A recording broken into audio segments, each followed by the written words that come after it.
राहुल गांधी इन दिनों गुप्त यात्रा पर हैं और वो काफी दिन से छुट्टियों पर हैं।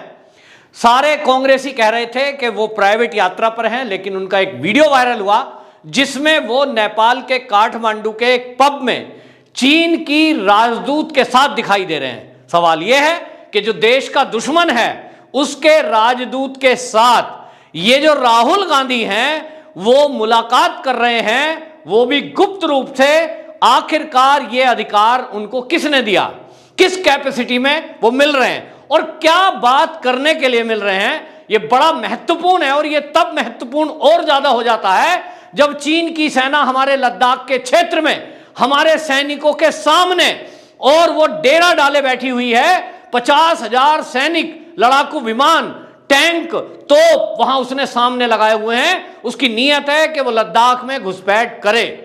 हमारे सैनिकों से अभी हाल ही में झड़प हुई जिसके बदले में हमारे भी सैनिक वीर गति को प्राप्त हुए थे। और ऐसी कंडीशन में कोई देश का राजनेता जिसके पास कोई सरकार की जिम्मेदारी नहीं है, तो राहुल गांधी ये नहीं कह सकते कि मैं तो कुछ राजनयिक के तौर पे गया था।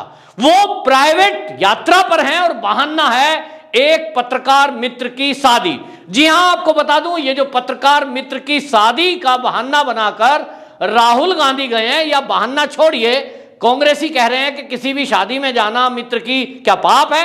निश्चित रूप से नहीं है, आप जाइए, आपकी आजादी है। लेकिन ये वामपंथी विचारधारा की जो पत्रकार है, ये CNN के लिए न्यूज का काम करती है इंटरनेशनल लेवल पर। इनका नाम है सुमनिमा उदास। अब आप समझ लीजिए, तो अगर आप जो है इसमें सारी चीजों को जोड़ोगे तो आपको समझ में आएगा कि जिस पत्रकार की शादी में राहुल गांधी वो नेपाल में जाते हैं, वो CNN की जो पत्रकार है सुमनिमा उदास, उसके जो पिताजी हैं वो म्यांमार में नेपाल के राजदूत थे। वो वहां जाते हैं शादी में, और जिस पत्रकार की शादी के नाम पे गए हैं वो पत्रकार भी कोई ऐसी वैसी पत्रकार नहीं है। वो भारत विरोधी एजेंडा चलाने में कुख्यात मानी जाती है।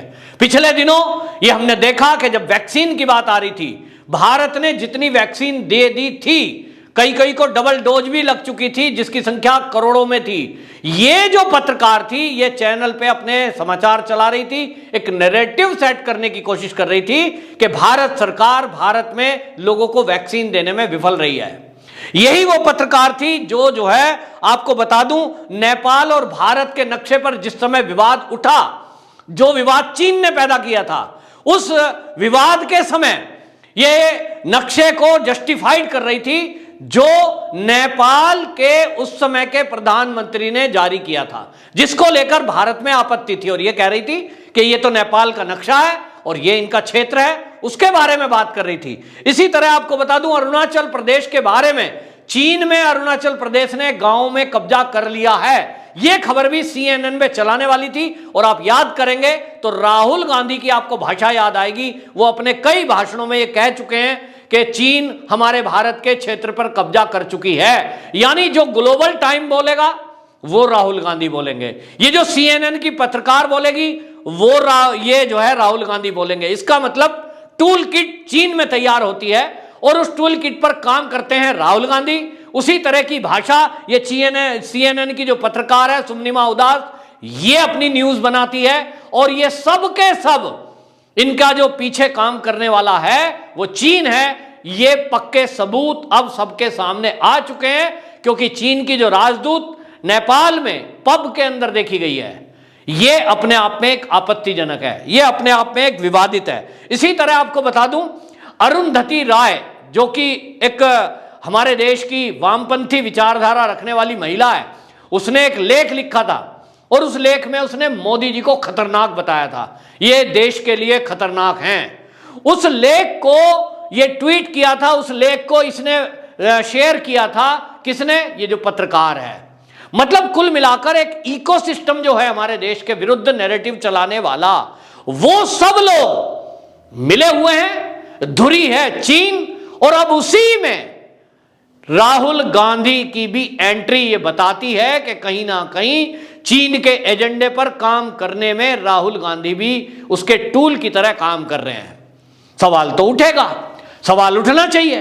राहुल गांधी यहां बात कर रहे हैं कि देश में रोजगार नहीं है, वो कह रहे हैं देश में मुसीबत है, लेकिन ऐश करते हैं वो पब में। और इसको लेकर के ये आपको बता दूं, कांग्रेसियों का ये कल्चर पहली बार नहीं है।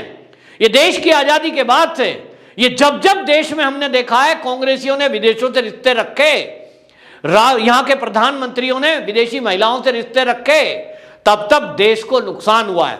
जवाहरलाल नेहरू के समय में याद करिए, जवाहरलाल नेहरू को जोड़ा जाता था देश की आजादी के बाद से ये एडमिन माउंटबेटन से, और एडमिन माउंटबेटन जो थी उसके ऊपर आरोप था कि ये गुप्त सूचना जवाहरलाल नेहरू जो है वो दिया करते थे उसको। अब इस तथ्यों में कितनी सच्चाई है ये हमारे देश की गुप्तर एजेंसियां और जांच एजेंसियां जांच करेंगी तो तथ्य सामने आएंगे। लेकिन उस समय के जो लेखक हैं उन्होंने लिखा कि जिस तरह से नेहरू की और एडमिन माउंटबेटन की निकटता थी, हमेशा वो एक दूसरे के साथ पाए जाते थे और वो विदेशी महिला थी। तो हमारे देश के प्रधानमंत्री के जो हमारे देश के दुश्मन रहे हो ऐसे लोगों से रिश्ते क्या कहलाते हैं। इसी तरह आप देखेंगे राजीव गांधी पायलट थे और वो पायलट होते हुए दुनिया के कई देशों में जाते थे। घटना 1956 की है। 1956 में वो इसी तरह कहीं गए और वर्सिटी रेस्टोरेंट की पार्टी में उनकी मुलाकात होती है आज की सोनिया गांधी से, जिनका नाम उस समय एंटोनियो माइनो था। ये विदेशी महिला भी भारत में आ जाती है पत्नी बनकर, और ये पत्नी बनकर जब यहां आई, इसके बाद से कांग्रेस का किस तरह से पतन हुआ ये सब हम देख रहे हैं। तो ये आज के डेट में आपको बता दूं, राहुल गांधी का मिलना ये ऐसे ही कोई दोस्त की शादी या उसका बहाना नहीं है। इसके पीछे कुछ तथ्य हैं जिसके आधार पर लोग ये कहते हैं कि वाकई में कोई ना कोई साजिश भारत के विरुद्ध में रची जा रही है। और इसको इसलिए बताऊं क्यों कहा जा रहा है, क्योंकि आप देखेंगे कि एक जो 2005-2006 में राजीव गांधी फाउंडेशन उनको $3 लाख का चंदा मिला। कब मिला? 2005-2006 में चंदा मिलता है राजीव गांधी फाउंडेशन को $3 लाख। ये चीन ने चंदा दिया। इसी तरह 2006 में चीन के जो राजदूत थे सुन युक्सी, उन्होंने 10 लाख रुपए कांग्रेस पार्टी को चंदा दिया। क्यों दिया? कोई तो काम होगा, कोई तो काम कराया होगा, यही सवाल है। और इसीलिए पूछ रहे हैं कि क्या राहुल गांधी एक बार फिर से कोई चीन का एजेंडा चलाने के लिए वहां गए हैं?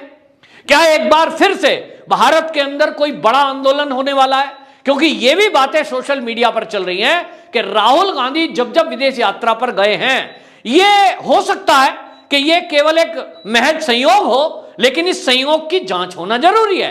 क्योंकि जब भी कभी गए हैं और जब कभी वो भारत लौट के आते हैं, उसके थोड़े दिन बाद भारत के अंदर बड़ा आंदोलन, दंगे, फसाद, ये सब होता नजर आता है। तो एक आदमी एक बार गया, एक बार दंगा हुआ, दूसरी बार गया, दूसरी बार दंगा हुआ, लेकिन जितनी बार गया उतनी बार भारत में भारत विरोधी लोग एक्टिव हुए, दंगे हुए, फसाद हुए, कोई नैरेटिव चलाया गया। ये हर बार की यात्रा का संयोग नहीं हो सकता।